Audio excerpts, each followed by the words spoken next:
Hello everyone, CGPSC ABCD में आप सभी का स्वागत है। इस वीडियो के अंदर हम देखेंगे कि जो सीजीपीएससी के द्वारा जो हॉस्टल वार्डन का एग्ज़ाम लिया जाएगा, हम सभी को पता है कि इस एग्ज़ाम में चाइल्ड साइकोलॉजी या फिर बाल मनोविज्ञान के भी 10 क्वेश्चन जो है पूछे जाएंगे। ठीक है, तो हमारे चैनल में बाकी जो टॉपिक्स हैं, जो हॉस्टल वार्डन का सिलेबस है उसके अकॉर्डिंग तो बहुत सारे वीडियोज़ अवेलेबल हैं, लेकिन ये जो बाल मनोविज्ञान के ज़्यादा वीडियोज़ अवेलेबल नहीं है।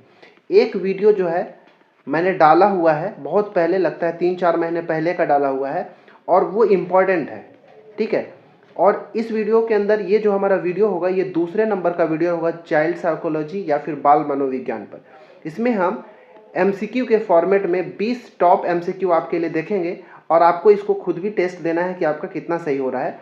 ठीक है, तो चलिए लेट नहीं करते हुए हम अपने वीडियो की शुरुआत करते हैं। वीडियो ज़्यादा बड़ा नहीं होगा क्योंकि मैं यहाँ पे वीडियोज़ को डीप एक्सप्लेनेशन नहीं करूँगा। कोशिश करूंगा कि ये बस आपको एमसीक्यू की तरह, टेस्ट की तरह ही आपका फटाफट करा दिया जाए। ठीक है, चलिए शुरू करते हैं। पहला प्रश्न है आप सभी के लिए कि निम्नांकित में भाषा सीखने की प्रक्रिया के अंतर्गत पहला क्रम किसका है?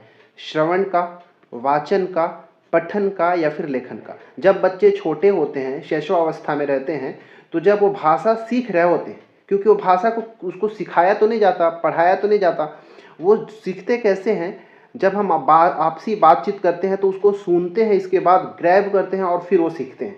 ठीक है, मतलब भाषा कैसे सीखा जाता है? बेसिकली वो सुन के, हम उनको ग्रामर तो नहीं पढ़ा सकते ना भाई, व्याकरण तो नहीं पढ़ा सकते, तो सुन कर ही भाषा सीखते हैं। इसीलिए इसका आंसर ऑप्शन नंबर ए बिल्कुल सही हो जाएगा। ठीक है, श्रवण करके, सुन कर, हेयरिंग करके भाषा को सीखने की प्रक्रिया होती है। ठीक है, चलिए दूसरा प्रश्न है कि बालक का विकास निम्नलिखित में से किसका परिणाम होता है? किसके परिणाम स्वरूप बालक का विकास होता है? वंशानुक्रम, वातावरण या वंशानुक्रम एवं वातावरण की अंतःक्रिया के द्वारा या फिर आर्थिक कारकों के द्वारा? किसके द्वारा होता है? सही आंसर है ऑप्शन नंबर सी। ठीक है, जब किसी बालक का विकास केवल बाहरी वातावरण से नहीं होता। ठीक है, वंशानुक्रम, जो उनके माता पिता होते हैं, उनके जो जेनेटिक्स होते हैं, जीन से भी उनके गुण आते हैं, इसलिए वंशानुक्रम भी होगा, और साथ ही साथ उसके बर्थ के बाद उसके वातावरण की जो प्रक्रिया होगी, मतलब वंशानुक्रम और वातावरण, ये दोनों की अंतः प्रक्रिया के दौरान ही किसी, या फिर प्रक्रिया के पश्चात ही किसी बालक का समुचित विकास हो पाता है। ठीक है, इसीलिए इसका आंसर ऑप्शन नंबर सी होना है।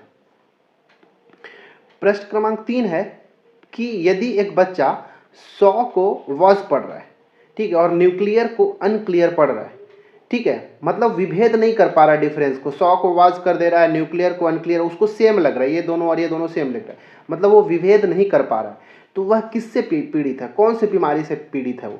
डिसलेक्सिया, शब्द उछलने का विकार, या डिसलक्सेमिया या फिर डिस्मॉर्फिया? इसमें से कौन सा सही आंसर है? तो इस तरह का बीमारी, आपने तारे जमी पर वाला वो वीडियो देखा होगा जिसमें बच्चा जो है वो क्लियर नहीं देख पाता, नहीं समझ पाता है कि अंतर को विभेद नहीं कर पाता है। ठीक है, तो ये उस मूवी में इसी चीज़ को दिखाया गया था। तो ये डिसलेक्सिया कहलाता है, इस तरह का जो बीमारी होता है जिसमें बच्चे जो हैं शब्दों को विभेद, डिफ्रेंशिएट नहीं कर पाते, इस तरह की बीमारी को डिसलेक्सिया कहते हैं। ठीक है, चलिए चौथा प्रश्न है कि निम्नलिखित में से कौन भावनात्मक लगाव को दर्शाता है? ठीक है, चारों में से कौन सा ऐसा प्रक्रिया है जिसमें लगता है कि भावनात्मक लगाव है? ठीक है, इमोशनल अटैचमेंट है। कौन सा? चलना सीखने में, भाषा का विकास में, भोजन करना सीखना, या फिर अलग होने की घबराहट में? तो आपको समझ में आ ही गया होगा कि जब जो, जैसे माता पिता से जब बच्चे दूर होते हैं तो उनके अंदर एक घबराहट होती है, वहाँ पे इमोशनल अटैचमेंट होता है, भावनात्मक लगाव होता है, इसलिए ऑप्शन नंबर डी बिल्कुल सही होगा।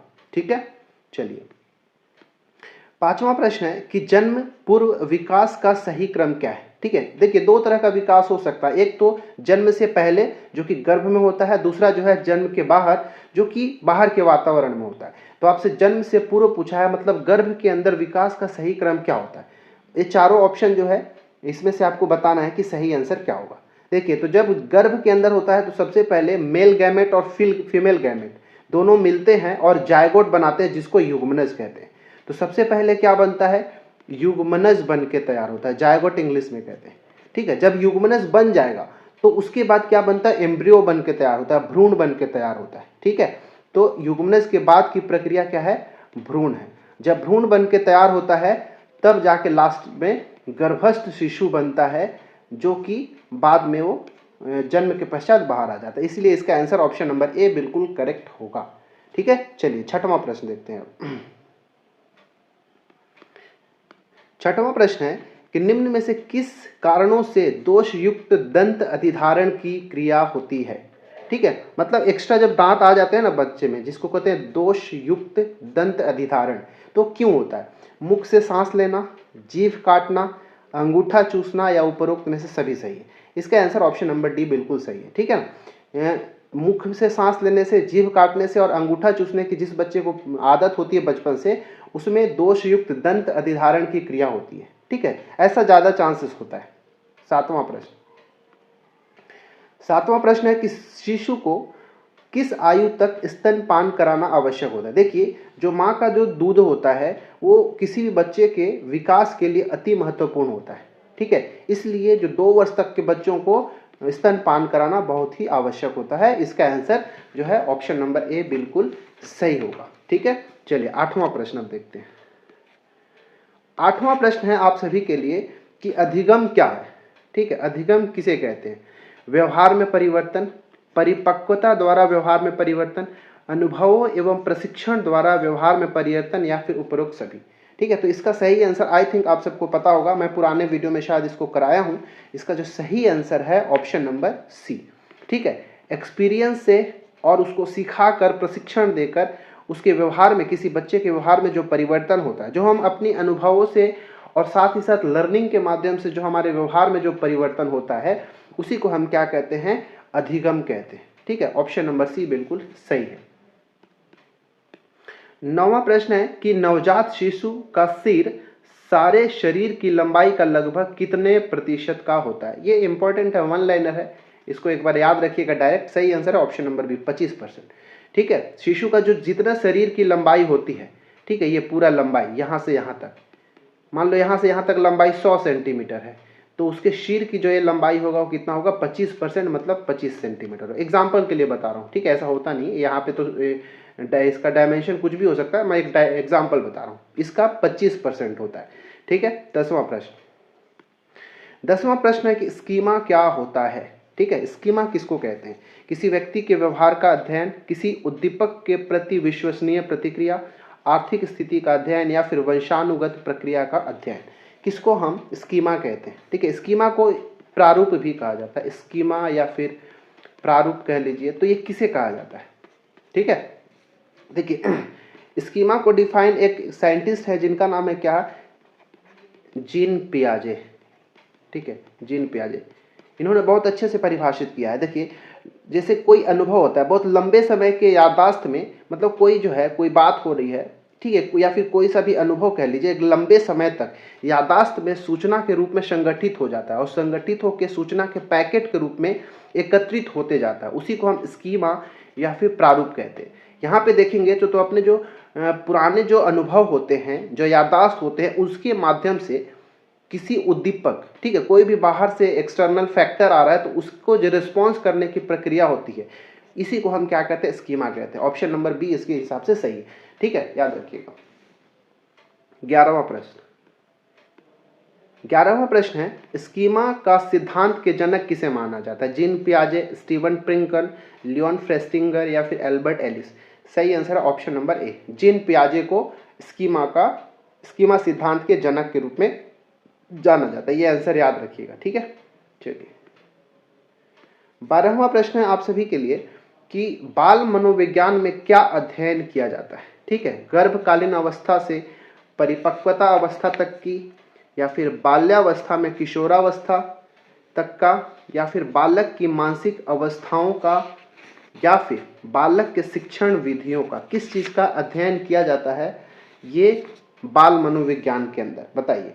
इसका सही आंसर है ऑप्शन नंबर ए, गर्भकालीन अवस्था से लेकर परिपक्वता अवस्था तक का अध्ययन किसके अंदर किया जाता है? बाल मनोविज्ञान के अंदर किया जाता है। ठीक है, चलिए 13वां प्रश्न। 13 नंबर का प्रश्न है कि वातावरण वह बाहरी शक्ति है जो हमें प्रभावित करती है, यह किसने कहा था? यह स्टेटमेंट किसका है? वुडवर्थ का, रास का, एनास्टेंसी का, या फिर इनमें से कोई नहीं? आंसर है रास। ठीक है, रास ने इस स्टेटमेंट को दिया था कि वातावरण वह बाहरी शक्ति है जो हमें प्रभावित करती है, और बिल्कुल सही बात है। हम जैसे वातावरण में रहेंगे हमारे शरीर के ऊपर, हमारे व्यवहारों पर भी उसी तरह की उसका प्रभाव देखने को मिलता है। ऑप्शन नंबर बी इसका बिल्कुल सही है। 14वां प्रश्न है कि पियाजे, जीन पियाजे सिद्धांत में पराधीन नैतिकता डैश के दौरान दिखाई पड़ता है। मतलब क्या कि जीन पियाजे का जो सिद्धांत है उसके अनुसार उन्होंने क्या कहा है कि जो पराधीन नैतिकता होती है किस उम्र से किस उम्र तक के जो बच्चे हैं उनमें दिखाई देती है। पराधीन नैतिकता 1 से 4 वर्ष की उम्र में, 4 से 7 वर्ष की उम्र में, 7 से 10 वर्ष की उम्र में, या फिर 10 से आगे के किस में जो है उनमें बच्चों में पराधीन नैतिकता दिखाई देती है। ठीक है, तो सही आंसर इसका जो है ऑप्शन नंबर बी, 4 से 7 वर्ष तक के बच्चों में। ठीक है, 1 से 4 तक के जो बच्चे हैं उनमें तो ऐसा कुछ दिखता नहीं है। 4 से 7 वर्ष तक के जो बच्चे हैं उनमें पराधीन नैतिकता दिखाई देती है। वो माता पिता पर डायरेक्टली डिपेंडेंट होते हैं और वहीं पे उनका नैतिकता प्रदर्शित होता है, मोरल वहाँ पे डेवलपमेंट होता है 4 से 7 वर्ष तक के बच्चों में।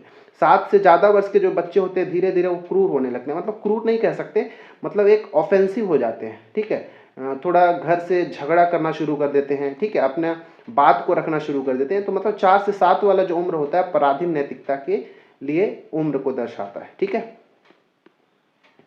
15वां प्रश्न है कि किस अवस्था में शारीरिक, मानसिक एवं संवेगात्मक परिवर्तन शीघ्र होते हैं? किशोरावस्था, बाल्यावस्था, वृद्धावस्था या फिर प्रौढ़ावस्था? क्या इसका सही आंसर है? इसका जो सही आंसर है वो है ऑप्शन नंबर ए।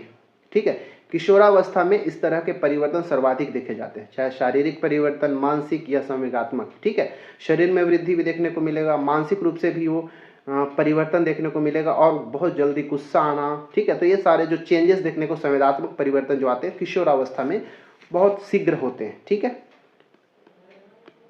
16वां प्रश्न है कि समस्यात्मक बालक से संबंधित कौन सा गुण सही नहीं है? ठीक है, मतलब इसमें से कौन सा ऐसा गुण है जो समस्यात्मक बालक में प्रदर्शित नहीं होता? चोरी करना, क्रोध प्रकट करना, सामाजिक रूप से समायोजित या फिर झूठ बोलना। तो यहाँ पे देखेंगे तो चोरी करना, क्रोध करना और झूठ बोलना, इन तीनों प्रक्रिया जो है जो समस्यात्मक बालक में प्रदर्शित होंगे। लेकिन सामाजिक रूप से समायोजित बालक जो होगा वो समस्यात्मक बालक तो हो ही नहीं सकता ना भाई, वो तो एक अच्छा बालक की प्रदर्शित करता है। इसीलिए ऑप्शन नंबर सी बिल्कुल सही होगा यहाँ पे। 17वां प्रश्न है कि बालकों में शारीरिक तथा गत्यात्मक विकास की दिशा होती है सिफेलोकॉर्डल, प्रॉक्सिमोडिस्टल, ए और बी दोनों, और ऑप्शन नंबर डी निश्चित रूप से कोई नहीं। सही आंसर ऑप्शन नंबर सी। ठीक है, इन दोनों तरह का शारीरिक गत्यात्मक विकास जो है बालकों में दिखता है, सिफेलोकॉर्डल और प्रॉक्सिमोडिस्टल। ठीक है, याद रखिएगा ये आंसर को। 18वां प्रश्न, 18वां नंबर का प्रश्न है कि बाल मनोविज्ञान के आधार पर कौन सा कथन सर्वोत्तम है? ठीक है, सबसे अच्छा कौन है बाल मनोविज्ञान के आधार पर? सारे बच्चे एक जैसे होते हैं, प्रत्येक बच्चा विशिष्ट होता है, कुछ बच्चे विशिष्ट होते हैं, या फिर कुछ बच्चे एक जैसे होते हैं। ठीक है, क्या होगा इसका सही आंसर? सही आंसर होगा इसका ऑप्शन नंबर बी, प्रत्येक बच्चा विशिष्ट होता है। ठीक है, ये जो है बिल्कुल सही है, स्पेसिफिक होते हैं सारे चाइल्ड। ठीक है, एक जैसे तो हो नहीं सकते, काट दीजिए। कुछ ही बच्चे विशिष्ट होते हैं, हम नहीं कर सकते। कुछ बच्चे एक जैसे होते हैं, नहीं कर सकते। यही जो है सही होगा कि प्रत्येक बच्चा विशिष्ट होता है, उनमें किसी विशेष प्रकार के लक्षण और गुण होते हैं, इसीलिए बी सही होगा। 19वां प्रश्न है कि निम्नलिखित में से किस अवस्था में शब्दों को दोहराने की प्रवृत्ति विशेष रूप से पाई जाती है? ठीक है, कौन सी ऐसा अवस्था होती है जिसमें शब्दों को दोहराते हैं, माँ बाप को सुनते हैं और उसको दोहराते हैं? शैशवावस्था, बाल्यावस्था, किशोरावस्था या फिर प्रौढ़ावस्था? किस अवस्था में बताइए? इसका सही आंसर है ऑप्शन नंबर ए। शैशवावस्था में क्या करते हैं बच्चे जो है सुनते हैं, जैसे माँ माँ, पापा, ये सब बोल बोल के दादा सिखाते हैं ना, दोहराने की प्रवृत्ति उस समय विशेष रूप से पाई जाती है। इसलिए इसका आंसर जो है ऑप्शन नंबर है शैशवावस्था। और इस वीडियो का 20वां और लास्ट प्रश्न आपके लिए है कि जीन पियाजे के संज्ञानात्मक सिद्धांत में कौन सा तत्व संज्ञानात्मक विकास के लिए अनिवार्य है? ये इंपॉर्टेंट प्रश्न है। ठीक है, पूछा जा चुका है, बताइए। वातावरण का अवलोकन, बड़ों के द्वारा पुनर्बलन, आसपास के परिवेश की सक्रिय खोजबीन या फिर उद्दीपक और अनुक्रिया का अनुबंध? क्या सही है? सही आंसर है ऑप्शन नंबर सी। ठीक है, जीन पियाजे ने कहा था कि मतलब जीन पियाजे का जो संज्ञानात्मक सिद्धांत है, ठीक है, उसमें उन्होंने कहा था कि बालक का संज्ञानात्मक विकास तभी हो सकता है जब वो आसपास के परिवेश की सक्रिय खोजबीन, मतलब उसको बाहर निकलने के, आसपास के परिवेश में निकलकर उसको अनुभव प्राप्त करने की आवश्यकता होगी, तब उसके अंदर जाके एक संज्ञानात्मक विकास हो सकता है। इसीलिए इसका आंसर ऑप्शन नंबर सी यहाँ पे सुटेबल है, ऑप्शन नंबर सी सही होगा। तो इस 20 प्रश्न में आपका कितना सही हुआ कमेंट करके बताएं। ऐसे ही वीडियो और लाना है क्या, तो कुछ और भी वीडियोस आपके लिए मैं लेकर आऊँगा, कमेंट करके जरूर बताना, ठीक है।